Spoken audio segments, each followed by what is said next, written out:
listening to Truth or Dare to Share by Ambitiously Intuitive.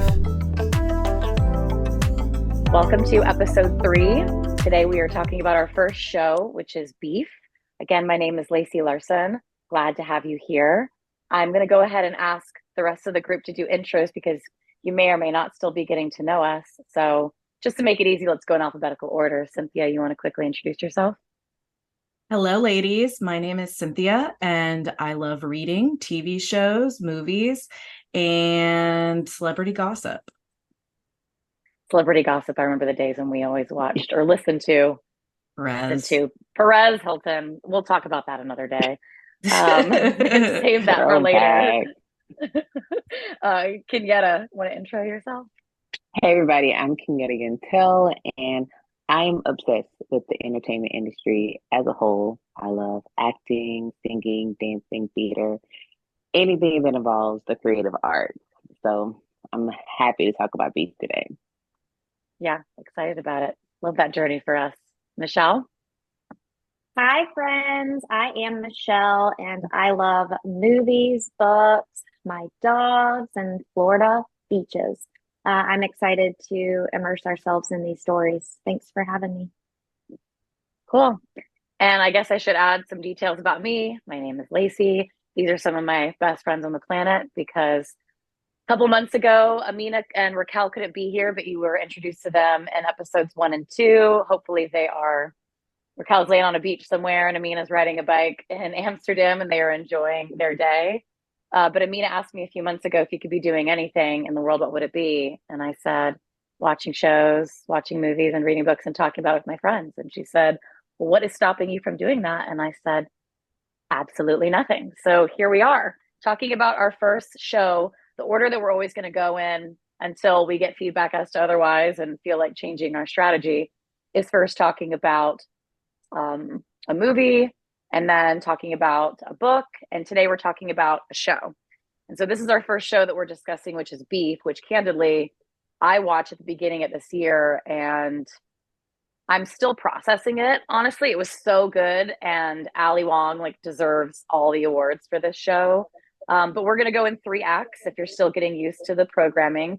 So act 1 is us giving our reaction. Act 2 is going through a question round. And then act 3, it's in the name of the show, which is playing Truth or Dare, essentially looking back and reflecting and sharing a truth that might be parallel, which with Beef could be really exposing ourselves and requiring a lot of vulnerability. Or what can you dare in terms of Cynthia challenged me on this a couple months ago. It's not to be different, but I think what do you dare yourself to do that the narrative or the characters that inspired you to do? Because the precipice behind this conversation is the content that we ingest and the stories that we partake in, regardless of the medium. They influence us in some way, shape, or form, and we're just trying to have conversations around how to be mindful of that consciously. So I will pause when it comes to setting the table, and we'll jump directly into Act 1, which is giving our reactions to the show. So Michelle, since you introduced yourself last, why don't you kick things off and give your organic reaction to Ali Wong's story, Beef? Man, I was glued. I think I binge watched this in one full weekend. Same. I think you and I were just talking about it at the beginning of the year, and I was like, oh my God, you have to finish it. Or you said it to me, I have to finish it. It was good. I mean, I couldn't believe some of the stuff was happening, but it's like I'm over in Florida and I'm like, this could have been filmed right here. I know it was probably California, but it was funny. It was intense. I really enjoyed it. Kenyatta? So Beef, I'm not gonna lie, it was a slow start for me to get into it. Because first I was like, what the hell am I watching? What is Lacey have me watching? But after a few episodes, you're like, this is unfolding and this is crazy. So I like that it had a lot of dynamics to it. It's a thriller, suspense, comedy, in a sense, a rom-com. I love Mhm. all the different aspects about beef and how it all came together. And I really appreciated the Asian perspective because you don't really get a lot of that in Hollywood. Mhm. Yeah. Um, so that's what really hit me to it. But yeah, girl, at first I was like, I don't know about this show. You thought But after I think you're the first person I've heard that said they found it slow in the beginning, but maybe it's because did you binge it or I was it did, over time? well, I'm not gonna lie. I watched the first episode and I was like, no. And then I went back to it, and then it just kept getting better and better and better. I was like, Yeah. oh, okay. Yeah. But yeah, I appreciated it in the end. It was good. That's fair. I guess also I've seen it twice all the way through. And I guess your second time watching it, I don't remember it feeling slow because I know what's coming. So I think that since I've seen it more than once, I don't remember having that feeling, but I can't, I'm biased at this point. Cynthia, what was your reaction? So I struggled with this one. Like it was so intense. I actually watched like maybe 3 episodes and then stopped watching it. And then I'm glad I finished it. I felt like it was really good, but it was so hard to watch because it was like so many emotions and so in like the intensity and like it was like happy, sad, a Mm-hmm. little cringy, like, Mm-hmm. it was really I loved the ending, but it was really difficult to watch because like the righteous indignation, like they just could not let things go, and I felt like it was like Mm-hmm. just so intense, so it was difficult to watch for me. I guess I'll share mine, and it's hard. If we haven't said this already, every episode contains spoiler alerts because we're talking about the story and the ending. I think what I tell people about the show, and it's like stick it through because it has one of the most beautiful endings that I've ever seen. And you're waiting this whole time for them to just, excuse me for a second, to fucking forgive each other. Like I'm kind of like mad at them the whole time that they don't just see that the other person is in pain. And I think what Ali Wong did that was really beautiful. And I've never seen her, I've only seen her comedy, which is just, I think, flawless. And to your point, Kenyatta, I don't think I'd really ever partake in, if that's even a word, with content with a lot of like Asian female comedians up until that point, or at least ones that like I resonated with them, even though Ali Wong is known for doing stand up while being pregnant. But she was just so ruthless and transparent in a way that like you really got sucked in. So I only knew her from her comedy, and then the rom com Always Be My Maybe, which is hilarious and has Keanu Reeves in it. And it's just also a really well done story. And so I think that because I went in knowing her other, I guess, like what else she had put out in the world in terms of the art that she had made, it also made it that much more shocking for her to be in a drama. And she just, I mean, like, it was such a beautiful story and so well done and so far from what she had done in the past. But I was pretty mad at the characters, and it was like watching a car crash that would never end.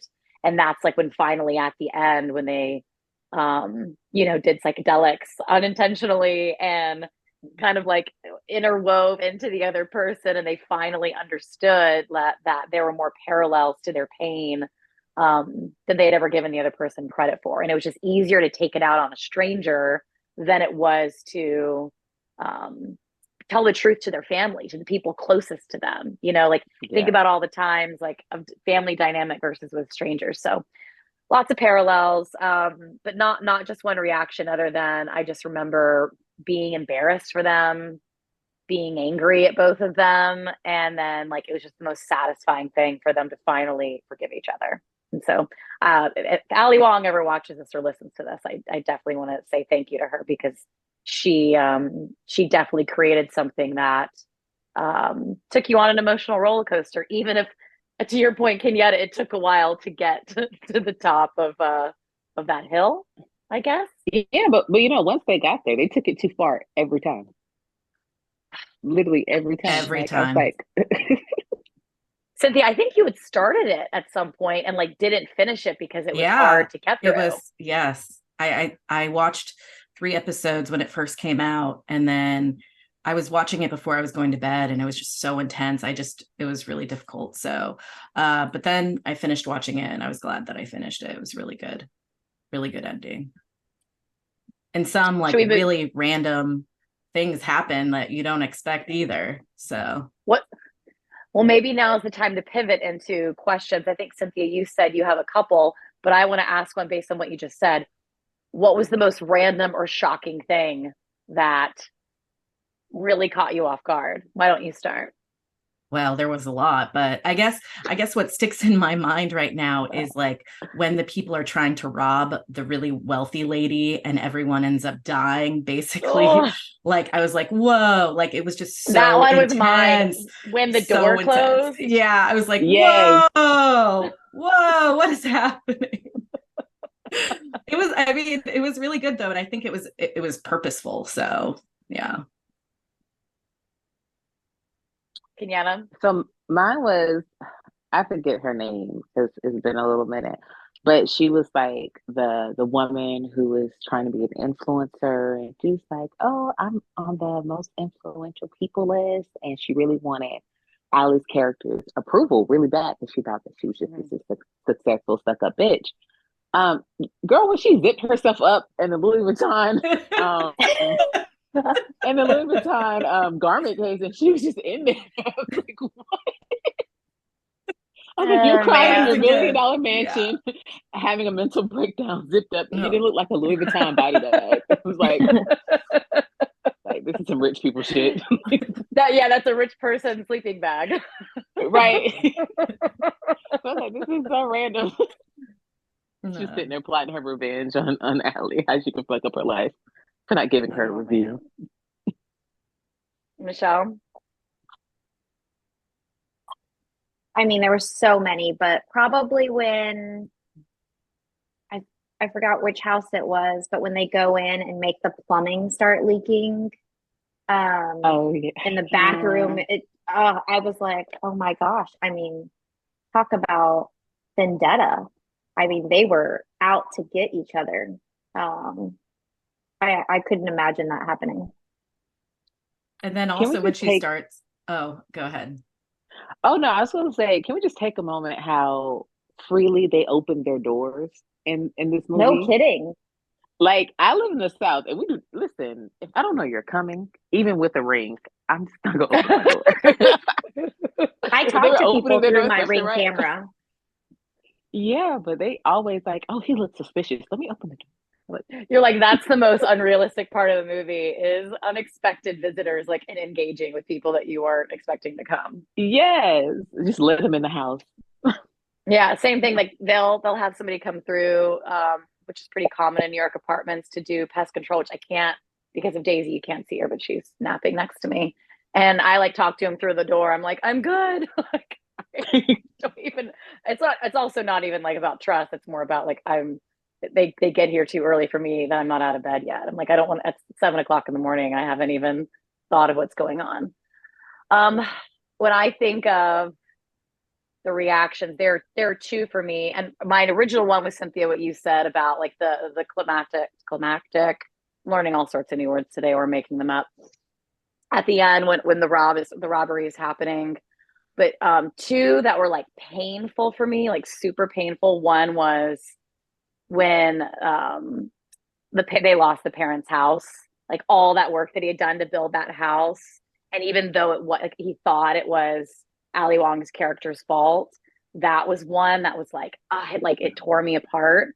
And the second one was finding out that he had gotten rid of his brother's acceptance letter to college, and I was just like, because I forgot about that one. That was so gruesome for me because it's like, you stole his life. Yeah. Well, both of those were like life changing for other people in some way. Mm-hmm. And when something that you did changed the course for somebody else, like you thought that your pain was so, and that's kind of like the point of all of this is like when you're going through so much pain that you think that you have this ability to change a trajectory of somebody else's life. And while obviously it was an accident, what happened with the parents' house, he maliciously, out of spite or out of shame or whatever he was feeling change the trajectory of his brother's life. And that one was really hard for me. And it was hard to miss things like that when, pipes are breaking and like a lot more dramatic effect is happening throughout the story. I think that goes back to like Asian culture though, how much pressure they have on them to be successful and, scholars and things of that sort. So I guess since he never really made it to that level, he couldn't handle his brother potentially being, the child that his parents wanted or could brag about. Better than him. Yeah. Like he felt like since he was a disappointment, his brother needed to be a disappointment too. I think he It's also funny didn't want to be alone. Yes. Oh, yeah. Yeah. And it's funny you say that because both of the main characters were in equal amounts of pain to the point they were willing to sabotage a total and complete stranger. But if you look at on paper, Ali Wong's character had achieved success. And even though she had achieved success, she still felt lonely as ever. And he on paper had not achieved success. And they still felt, and that's like what they obviously found out at the end was despite her, like he saw her as just being like a privileged rich lady. And, however she saw him as whatever way she saw him externally, they still felt the same shame or pressure and loneliness. We keep saying he. What was his name? Was it Paul? Cynthia, you're the one that's on a computer. I think, yeah, Paul. Danny. Or that was the brother. Danny was One of us the main character. Yeah, Danny's the main character. Paul was the brother. Yeah. What was Ali Wong's name? Amy. It was Amy and Danny. Yes. Amy and Danny. I love that we're like 20 minutes in and we're finally calling out their names. But that's what happens when you have like a recognized name in a production. It's like, oh, Jennifer Lawrence. No, not the Hunger Games Jennifer Lawrence, the other one. Like, yeah. That's Cynthia, like you said you had written.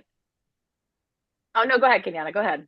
Oh no, I said I have this Ryan Reynolds theory that in every movie he's Ryan Reynolds. Like, it's like no matter what the character is, he's Ryan Reynolds. So. Yeah, or is he Deadpool in every movie? Or is Ryan Reynolds just actually Deadpool? I think same. Like they're one and the same. Like every movie. Like he's been doing a whole bunch of Netflix movies. I'm just like, oh, Ryan Reynolds. Ryan Reynolds. Yeah, my favorite Ryan Reynolds movie is probably The Proposal. Or what was the one from Van Wilder? I think that was the movie I ever saw with him in it. It was hilarious. Oh my god. Underrated one. What's the one where he's talking to this the daughter about Definitely Maybe? Underrated rom-com. I very much enjoyed him in that. I don't know if I've ever seen that. Well, maybe I'll add it to an episode because maybe we'll have a whole Ryan Reynolds stream and then we can talk about whether or not he's the same person. How we got to Ryan Reynolds. Oh, I know how we got here. They can rewind and see how we got here. Cynthia, you had said you had written down some questions for Act 2 for us to unpack. Yes. In a different lens. What you got? Okay. So to what extent do we truly control our destinies? Fuck. Well, I mean, that's what this is about, right? It's like they're trying to write their own stories while still like holding on to their family stories. Okay, read the question again, but a little bit slower. So anybody listening, and Kenyatta, Michelle, and I clearly have not heard this question yet. So one more time. I have other ones if this one is too. No. Yeah. I think we should stick with this one. All right. So to what extent do we truly control our destinies? I think we hate to admit it, but I think we are in full control of our destinies. Because if you look at Amy, she had created this superb life for herself on paper, right?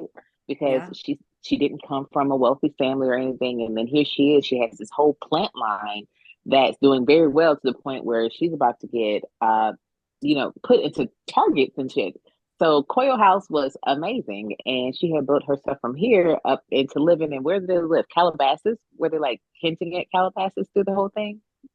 But in a sense, she was a millionaire. So I think that we have control of our destinies. Now, whether it's for money or for something else, I guess she thought both of them thought money equaled happiness, and they found that it didn't. So I don't know. I think we control it. Michelle, what So do you I think? agree.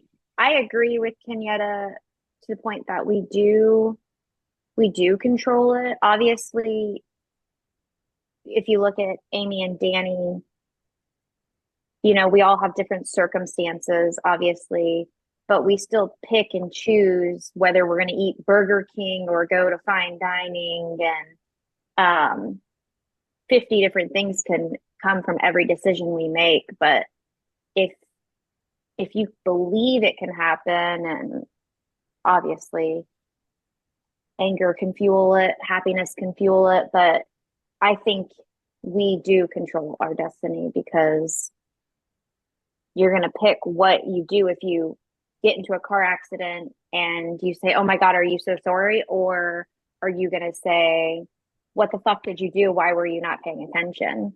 So I say yes, that we do control it. Cynthia, do you want to go first, or do you want me to share my take? Sure, I'll go first. So, to a certain extent, I do think we have control. I think in the present moment, we always have control. But I think with cause and effect, like, you have control in the moment, but sort of things are happening, right? And you don't always have control of everything around you, but you have the control of your reaction or what your choice is for that moment. But you don't have control over what happens next, per se, if that makes sense. There's nothing that anybody said that I like inherently disagree with. And I think I'm still processing the question, but I have an overly templatized mind. And I think it's one of my ways that I make peace with things, or it's like one of my coping mechanisms is like to put things in a box. And I don't think that's uncommon. When it comes to another way of me processing this question is like fate or free will. And it's usually presented as being binary, and where my thinking lies might appear controversial because I think it's both, which I think, Cynthia, is what you were alluding to. And I do think most people would prefer free will. When I spent like, I don't know, 6 to 9 months studying manifestation and like the science behind it, because I was trying to reconcile. I have family members who some who are very religious and might be like, this is, God's plan for you, and others that have rejected that and are like, oh, you believe in magic. And I have spent time in my life in both sense, because I'm like, well, can the two intersect? Like, can both exist? And so here I have two mental models for this. One that I learned in Manifestation 101 is you need to know your why. I think a lot of people walk around and don't know like what their intentions are. And I'm somebody who I think I spent a good portion of my life not knowing my intentions. But they say when you want to make something happen, you have to know your why and you have to know your what.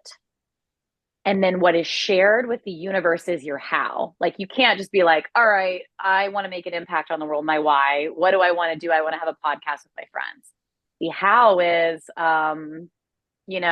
it's shared with the universe. You have to like pursue what they call inspired action. And the two things that are out of your control, and I think, Cynthia, this is your point on timing with cause and effect, is the when and the who. So like, I invited a group of my friends, and some said yes, some said part-time, some said no. Like, I can't, when it comes to free will, you can't control others. So that's one mental model, is you're responsible with free will for your why and your what. It's a shared responsibility with the universe, with fate and the how. And you have to surrender control when it comes to the who and the when. And I'll tell you, as somebody who is type A, people on this call who've traveled with me, I put my life into spreadsheets and I love it. Like, there are things like Cynthia and I were with Raquel a month ago in Portugal in the Azores, and it rained. So even though it was on the spreadsheet, we couldn't go the universe does not want me to see whales. I've had like 3 trips that I'm supposed to see whales and it just doesn't happen. So it's like the when, the how, it's like it's out of my control. So that's one mental model. And while I'm on my soliloquy, my second one is I think that you're given, like if in life you're driving from A to Z and you're given the car that you were driven, like let's say that's who you are, where you're born, and your name. And I think you can choose the destination, but like if you're driving on the road, you can kind of choose the off ramps, but you can't choose if you get a flat tire. It's your responsibility to like get a tune up, like if that makes sense. Like I still think that you know the destination, but you can't control like if something breaks down or the weather that happens. Like it's a shared journey. And I do think that people who don't want to take responsibility say that it's fate. And I think that people who need to let go of control tend to choose free will. And that's my Shakespearean soliloquy on Philosophy 101 from Lacey Larson. And also to go back to Beef, like in the show, Danny goes to church, right? Like halfway through the show. Yeah.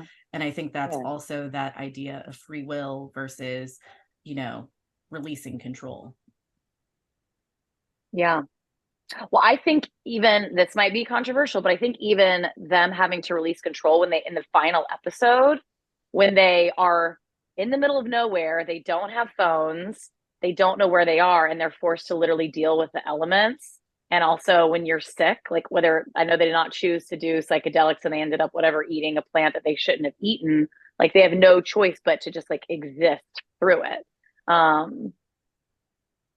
Yeah, it's interesting that that's the question that you came from it, because I think Danny would say that the universe was just like attacking him, whereas Amy would say, I made this happen. They're literally fate and free will, and he's mad at free will because it's and this is like a disclaimer, trigger warning, was thinking about suicide in the first episode because he was like, what am I doing here? And Amy had gotten everything that she had wanted, but it was always like she never really dealt with her true pain. She was always trying to deal with like get things, materialism, the perfect husband, the perfect situation, but both of them have the same root cause. Yeah.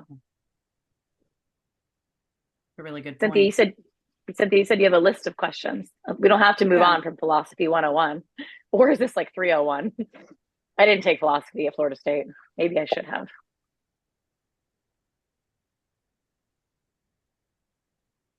Is this where you play music?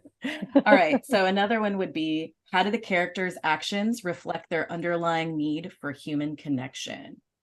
Because I think that when you were just talking about this, how, she was all about free will and he was sort of the opposite. All they want, like the whole rage thing gave both of them purpose in some way and connection, right? Like they are now linked with this righteous indignation, and it's like the series of actions that are happening because of it. Lacey? This is kind of crazy because Amy, she had a husband and she had a daughter. So she had human interaction. Like her husband clearly showed that he loved her, and I guess he was more so like a kind of like a stay-at-home dad type character. He was an artist, but his art didn't sell. But he clearly expressed affection for Amy, or at least tried to. But listen, when she told him that he did not satisfy her, I was like, oh my God, because that it takes a lot of courage to say to a man, because you literally just stepped on his manhood, and that's kind of scary to do. Even though he was, finding interaction with her assistant, but she had love in a sense, but she couldn't see like the beauty of what she had in front of her, even with her daughter. Like she kept saying that she loved her daughter, but she didn't really show it.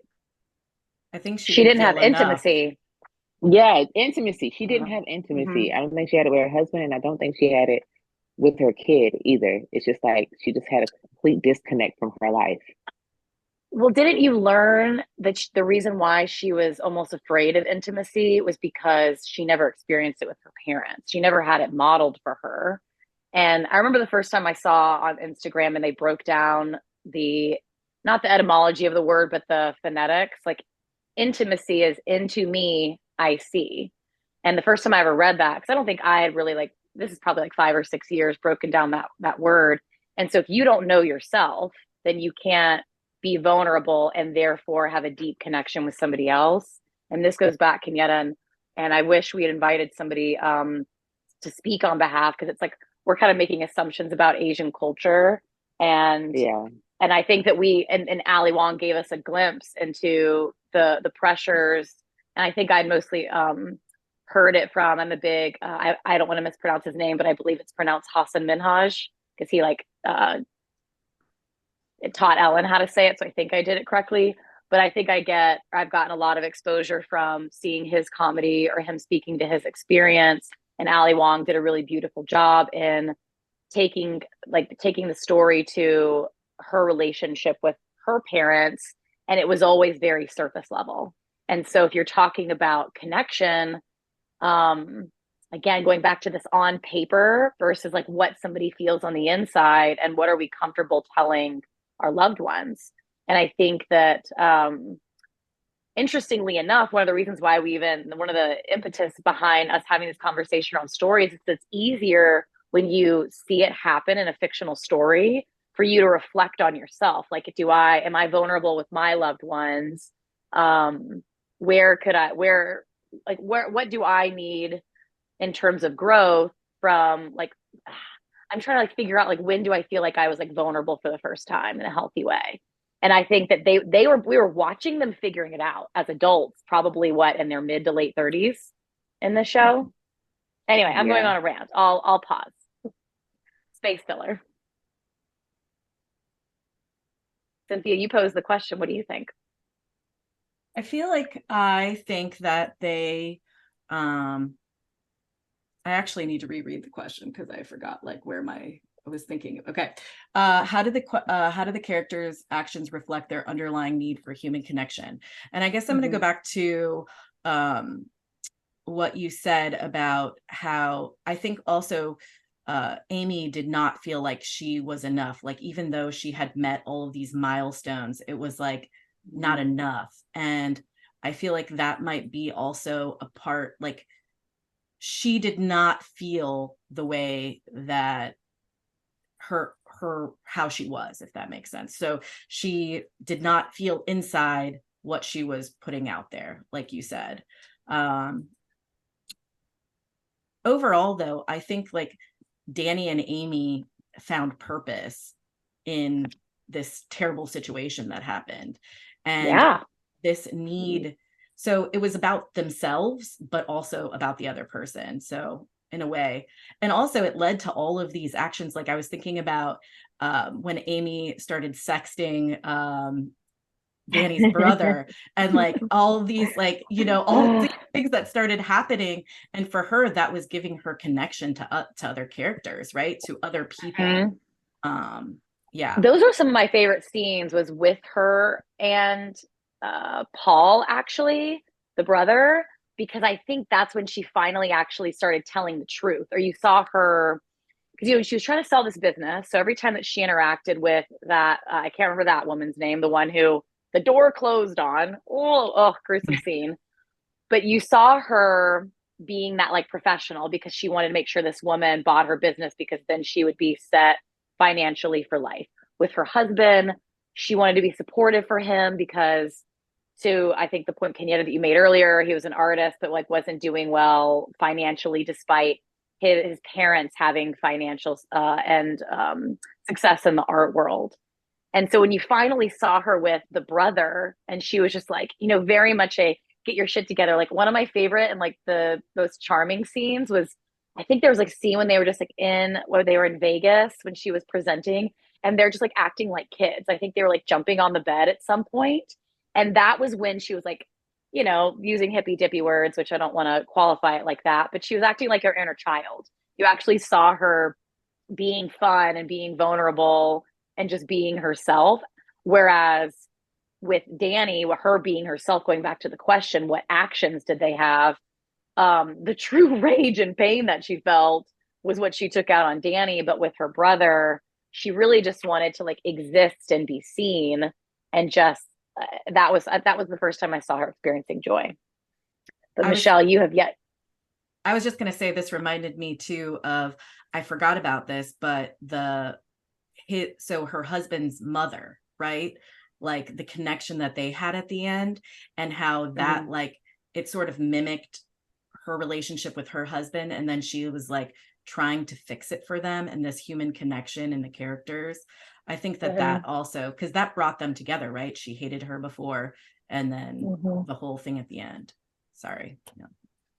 Don't be.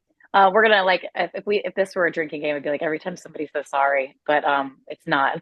Instead, it's every time you say sorry, just to smile afterwards and be like, we'll move on. Women, what is the statistic of like women do it like 5x more Probably than dudes? all the time. Yeah. Okay. Well, this is just that'll be accountability round. I will do it at some point too, and I expect you all to hold me accountable.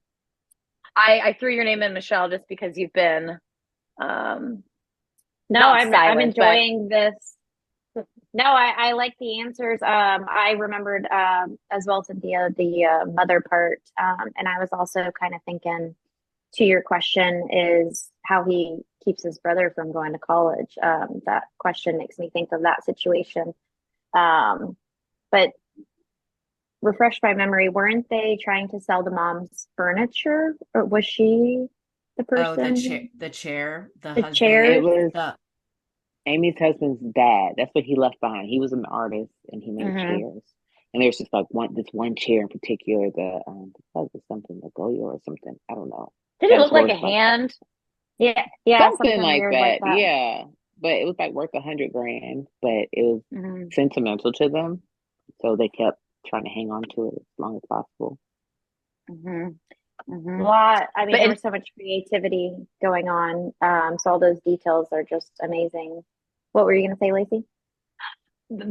I was thinking about the chair tied back to the question that Cynthia asked about when Kenyatta just said they were hanging on to it for sentimental reasons, and going back to human connection, what the characters did to drive their action, like keeping that.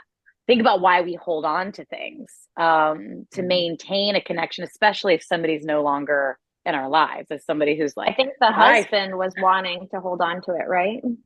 Yeah, but that I think is a perfect example of an action, even if it's a passive action. Like, think about how often we hold on to things because of sentimentality, even subconsciously. I know, I just do that with my wardrobe. We don't even need to unpack the rest of the house. I don't think we have enough time for that today.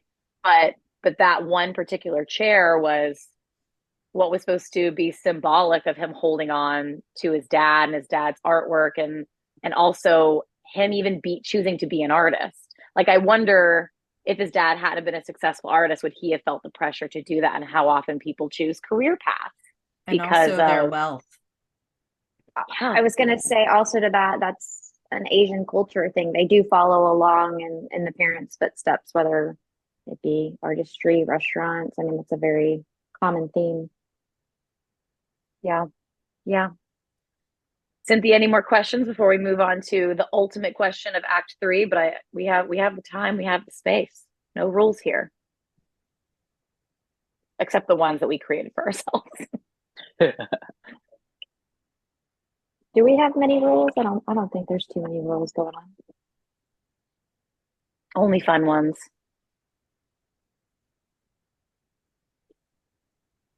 Is it going to be a good one while the silence? I don't know. This one is about the dichotomy of good and evil, like who is really good, who is really evil. And so the question is, how does the show challenge traditional notions of like heroism and villains, right? Because literally every single character has both. I don't think that there are any characters who, I think it's like showing that we have that, that we have both, and that we're all just people, right? I don't know. It sounds like you've already answered your own question. Yeah, you're right. There are no heroes in this story. No. Like everybody Isn't you that think is kind of going to be a hero. satisfying though?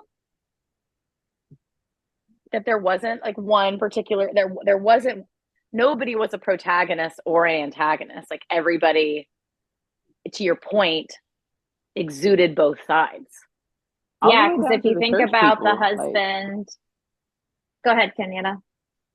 oh no, I was just saying, it's like all the way down to the church people. Nobody was spared of the villainy. Right. Yeah, you feel bad for her cheating on the husband, but then you realize his infidelity. And so it's like everybody's got good versus evil going on, even the I always brother. thought evil was so harsh. Yeah, it is. It definitely is. I remember so when Cynthia and I went to Florida State together in my last semester at FSU, I took a bunch of religion classes, and one of them was religious ethics. And it was if I ever am a professor, which like one of my dreams, which I have a million dreams, and obviously I'm in the middle of doing one of them, is to be like a college professor. Like I want to live on a beach with horses and dogs and like a virtual college professor. And this is a class that I would teach. And it was over the course of like 6 to 8 weeks. Do you remember Gordon Rule? We all went to Florida colleges. So everybody remember what Gordon Rule is? Yeah, Every you time had I to write. ask people in New York what this is, they're like, what the hell are you It's only talking in about? Florida. I don't know if it still exists. Cynthia, I don't think do you it know does. if it does? I don't think it does. Oh. Many moons ago when when I was in school, and I promise I'll tie this back to the subject of good and evil and protagonist and antagonist.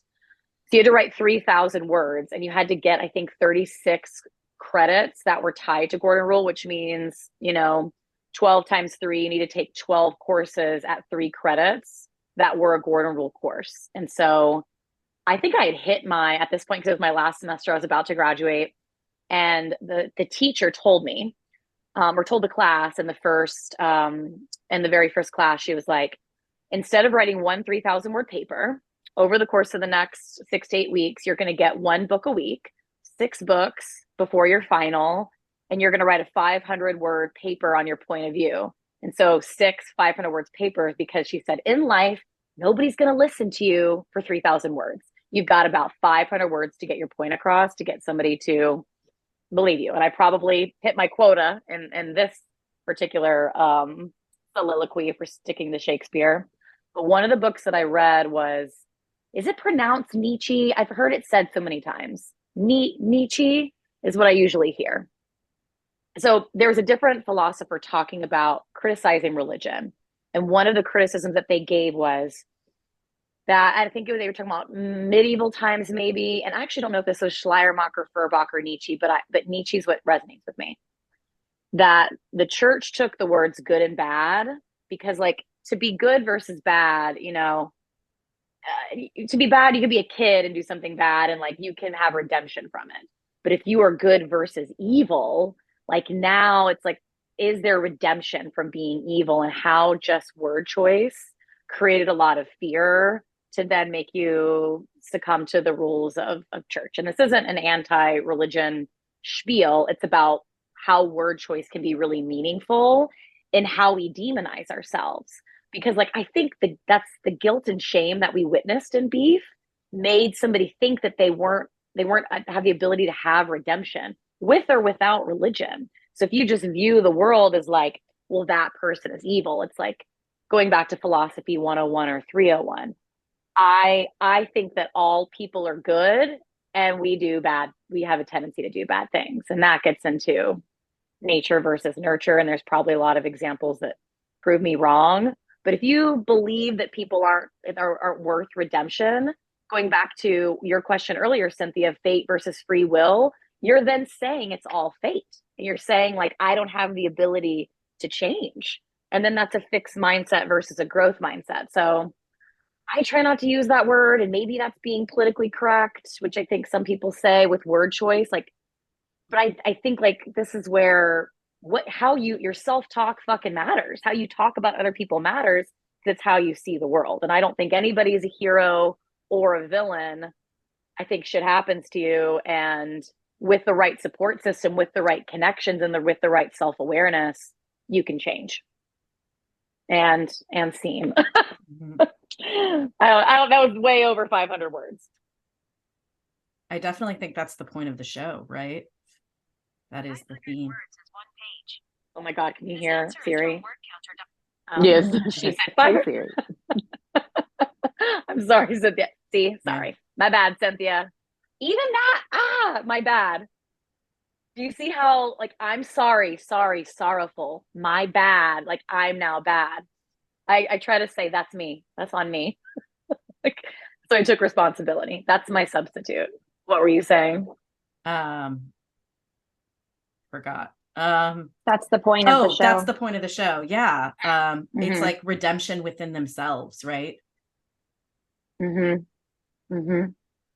Yeah, Well, that's They're what we we, haven't forgiving talked about. themselves. what, Kenyatta? I was gonna say, you know what character we have not talked about? We mentioned the husband, father, the brother. The cousin played a pivotal role Oh, in these. yeah.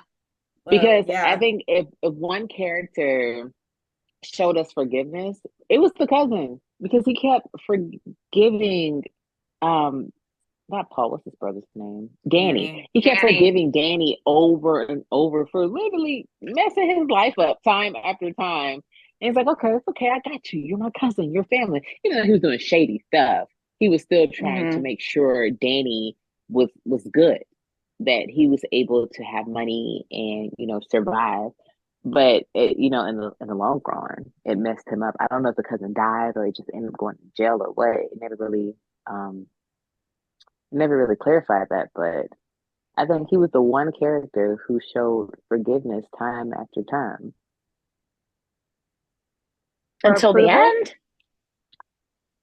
end? Until the end, yeah. Because I don't know, I just found it all like so ironic, like how they hated each Didn't he other. jump the fence? Did he jump the fence or get caught when they were stealing? He got caught when they well, it just kind of ended because they were shooting back at the police, and it never clarified whether the guys inside died or not. But I was saying, I just found it ironic how they was doing, like, Danny and Amy was doing all the stuff to each other, but yet they were trusting each other in a sense, and the schemes. Because why would Amy trust that Danny's going to bring her daughter back after accidentally stealing her? Like, I, I don't know, but I just thought the cousin played like a pivotal role in everything. He was one of my favorite characters because we all got the cousin with them. I do. I have a cousin like that. Let me change that. I have a cousin like that. Like, got that one cousin just like, I need to get into some shady shit. If I need $500 tomorrow, I know one family member who will give it to me. I might go to jail, but Yeah, it's funny you say that. And I guess my final question before we move into Act 3 would be, and this is one of my favorite ones to ask after somebody's seen a show, read a book, watch a movie, because I think it's like the ultimate personality assessment. And you kind of answered it, but I'll let you go first and give you a second to elaborate, is which character resonated the most with you and why? And so Kenyette, I think you kind of just like alluded to, because I didn't feel a connection to him. Yeah, I was kind of mad at him, honestly. But yeah, so like is that your answer? And you want to expand on the why, since like you're talking about your relationship with your cousin? yeah, it would be my answer because I feel like cousins are these people that you kind of move through life with, especially if Mm-hmm. you're kind of close in age. Your families Mm-hmm. kind of have the same expectations of you all, and like you said, Lacey, shit just happens to people, and when we fall short of expectations, that's who I can talk my shit to. Like our cousins, like, oh, we're gonna show up at the family dinner together. We both gonna be disappointments. Like the whole family talking about us. Oh well. Like they are just your partners in life if you're able to have like a close relationship with your Yeah. cousins. I know my kids and my sister's kids, we make sure they hang out a lot. They talk the most crap about us, but that's okay because they're doing that with each other. And that's how they cope. My daughter is 10 years from my son, and I always wish that she had somebody to survive me with because I had siblings Mm, to survive my mother with. And I think that's hmm. why I'm halfway sane now. Like I have my little grasp of sanity because I had my siblings to survive my mom Yeah. with. Sorry, Serena. Yeah. But still. Yeah, but Jen's super close with her cousin, from what I see, at least Yeah. on social. Yeah. And I think all kids need that because when you fall short, like, oh well, like your cousin said, like, all right, whatever. Like I had a cousin, like when I fell on hard times, she was like, come stay with me, come live with me. Like it's whatever. Like and vice versa. Like we just always had each other's backs. Like whether it Yeah. was right or wrong, or I mean, are we gonna take mug shots together? Like we're cousins. I can survive it because I'm surviving it with my cousin. I love that you, and I think to your point, got to have that relationship. Mine's definitely with my siblings, and I think I feel that with each of you. Like I'm very fortunate when I look back in the last 20 years, the friendships that I've collected. So because I was the youngest cousin, and I've got like 60, and that's just first cousins in Pensacola. There's like 9 Krasnovskis that immigrated back in the early like 1930s, my great granddad. So I've got like a couple hundred cousins around Pensacola. It's why you drive down Cervantes, you see Krasnovsky Avenue in Pensacola.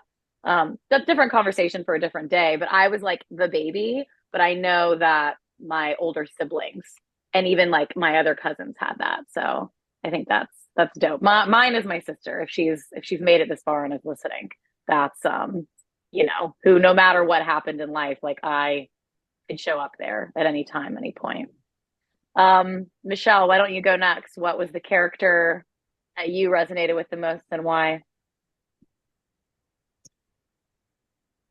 Um, Gosh, I gotta give that some more thought. I liked them all.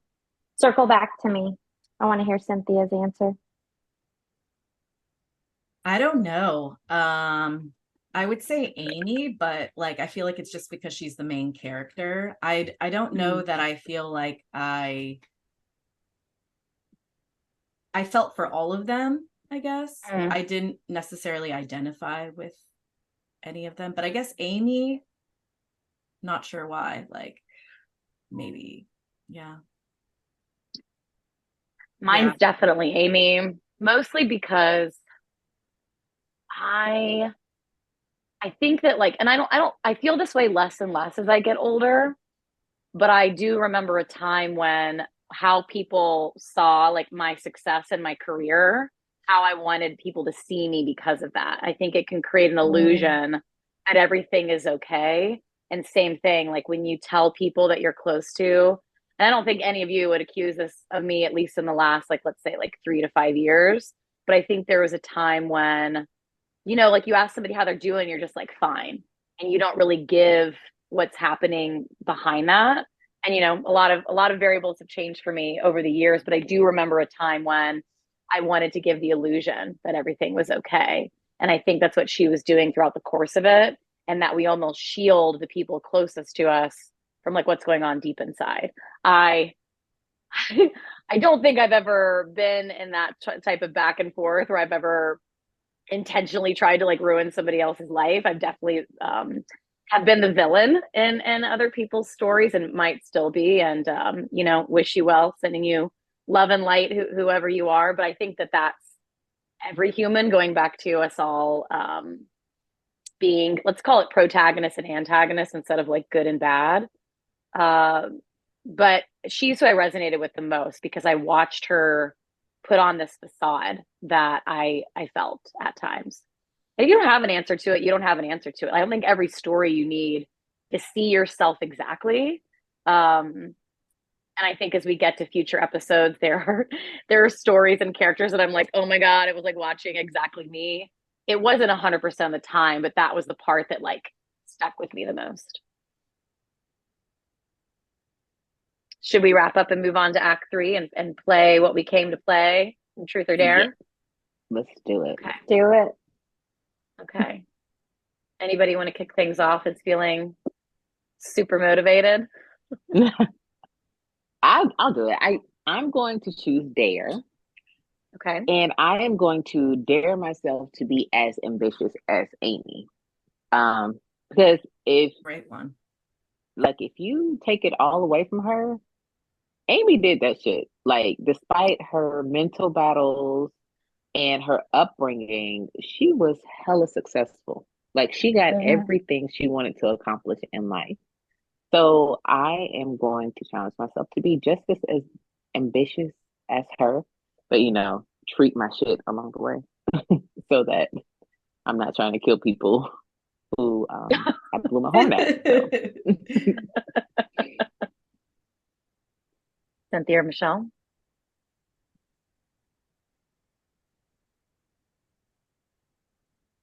Michelle, I think you should go since you pled the fifth once. All right. I think, let's see, truth or dare. I didn't give this much thought when we started the episode. I know last time I was a truth girl, and then what did we call the truth and dare combination? A trayer. A trayer. Trayer. So I don't think I've dared myself yet. So I think I need to dare myself to also put myself out there. I need to put myself out there and I'm still thinking.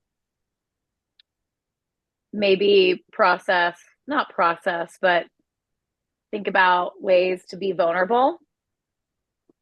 You're saying put yourself out there. I think that either exposure and vulnerability are the first things that come to mind. I need to work on my vulnerability, so that's probably a good one. So let's dare myself to do that with my closest family and friends. Love that. Cynthia?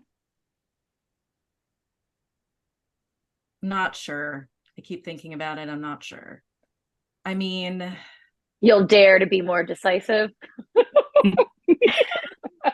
I will say, once I make a decision, that's usually it, but it takes me a long time to get there. Ooh. That's that Libra energy. For those who don't know, Cynthia's a Libra. Very balanced, but yeah, sometimes hard to make decisions because you're looking at both sides. I guess dare. I guess I don't think I dared at all last time. I guess also I'm not a vulnerable person, and I think that I probably need to try harder to be vulnerable, but it's very difficult. So I can't wait to hold you and Michelle. I can't wait to hold you and Michelle accountable to that. Yeah. Cynthia, you and I will have our own call without Lacey after the show. Rude. Fine, I'll talk. Kenyatta and I will talk. Kenyatta's like, why are you pulling me into this? Right. Well, I think that I, being the rebellious person that I am, I'm gonna choose a truth. And as I was listening to each of you, Kenyatta talking about being ambitious, and then Michelle and Cynthia, the themes around vulnerability, I think that the truth I'm going to share is that something that I've been working on for years is self-forgiveness. And I think that when I brought this up along the way, like with this story, what it inspired in me is they never really practiced self-awareness until later on in the show. And I think that you can't forgive others, or you can't be vulnerable, or I think you do a better job of pursuing your dreams if you let the past go. And it took me decades to forgive myself for things. And so I can't even really dare myself because I'm already practicing this right now. It's just something that I want to appreciate about myself, is that I've learned compassion. And it's something I'm really fucking proud of. And you have self-compassion when you practice self-forgiveness. So that's something I'm going to say, is my truth and that I'm just going to continue to do it. And it took me a really long time to learn. And my first therapist, Elena, if you're listening, thank you, because she gave me a lot of space for that. So I think we've talked about a lot of themes today. If you have been listening along, I encourage you to ask yourself the question, what would your response to truth or dare be? Truth being looking back either at your present, doing some introspection, looking back at the past, and the dare is, a challenge for yourself on to grow, to be different, to inspire others. And I just want to thank Ali Wong for writing such a really beautiful story and sharing Asian culture with us, giving a lot of exposure into, things that I think that, to your point, Cynthia, that you made earlier, that not everybody has to be a protagonist and an antagonist, that we sometimes embody a little bit of both. Anyway, so that is us wrapping up episode 3 on beef. If you want to roll over to the next one, and momentarily we're going to be talking about Mean Girls, which I'm very excited about. So give us some feedback, all the stuff, like, comment, share, all the above, and we will see you next time. Thanks, everybody. Bye. You're listening to Truth or Dare to Share by Ambitiously Intuitive.